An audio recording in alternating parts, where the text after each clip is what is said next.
झेप मराठी, आरसा महाराष्ट्राचा।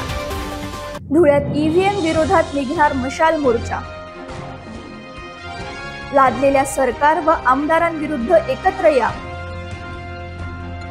शिवसेना उद्धव बाळासाहेब ठाकरे पक्षाचे आवाहन। निवडणुकांचा निकाल लागून सत्ता स्थापनेचा श्री गणेशा झाला तरी अद्यापही महाराष्ट्रभरातून ईव्हीएमच्या विरोधात तक्रारी समोर येताना दिसतायत। धुळ्यातूनही ईव्हीएम बद्दल संशय व्यक्त होतोय। ईव्हीएमच्या विरोधात धुळ्यात 9 डिसेंबर रोजी सायंकाळी 6 वाजता छत्रपती शिवाजी महाराज यांच्या पुतळ्यापासून ते महात्मा गांधी पुतळ्यापर्यंत मशाल मोर्चा निघणार आहे। या संदर्भात माजी आमदार अनिल गोटे यांनी पत्रकार परिषदेच्या माध्यमातून या मशाल मोर्चात नागरिकांना सहभागी होण्याचे आवाहन केले। नुकत्याच पार पडलेल्या विधानसभा निवडणुकीच्या निकालाबाबत संशय व्यक्त होत असताना आणि राज्यातील काही भागातून तक्रारी पुढे आल्या असताना आता धुळ्यातूनही ईव्हीएमच्या विरोधात एल्गार पुकारण्यात आला आहे।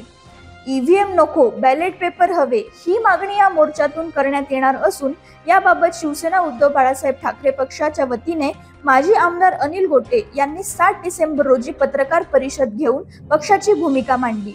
विधानसभेच्या निवडणुकीत भाजपने ईव्हीएम मध्ये छेडछाड करून आणि निवडणूक आयोग, पोलीस प्रशासन आणि महसूल विभागाच्या अधिकाऱ्यांवर दबाव आणून निवडणूक जिंकली असा आरोपही गोटे यांनी केला। या संदर्भात माजी आमदार अनिल गोटे म्हणाले, धुळ्यामध्ये आम्हाला लोक विचारतात की आम्ही तर मत तुम्हाला दिलं, मशालीला दिलं पुढे, त्याचं उत्तर शोधायसाठी आम्ही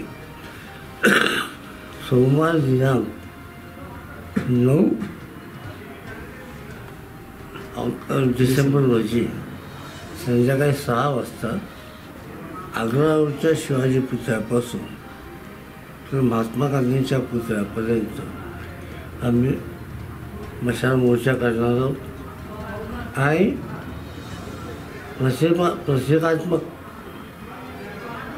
असलेल्या ईव्हीएम मशीनची अंतराचा करणार। या पत्रकार परिषदेला अनिल गोटे यांच्यासोबत जिल्हाध्यक्ष अतुल सोनवणे, माजी आमदार शरद पाटील, उपनेत्या शुभांगीताई पाटील, नरेंद्र परदेशी तसेच महानगर अध्यक्ष धीरज पाटील, ललित माळी, भरत मोरे, संदीप सूर्यवंशी, प्रशांत बदाणे, हरीश माळी, कुणाल कानकाटे, सिद्धार्थ कारंकाळ यांच्यासह शिवसेनेच्या पदाधिकारी व कार्यकर्त्यांची उपस्थिती होती।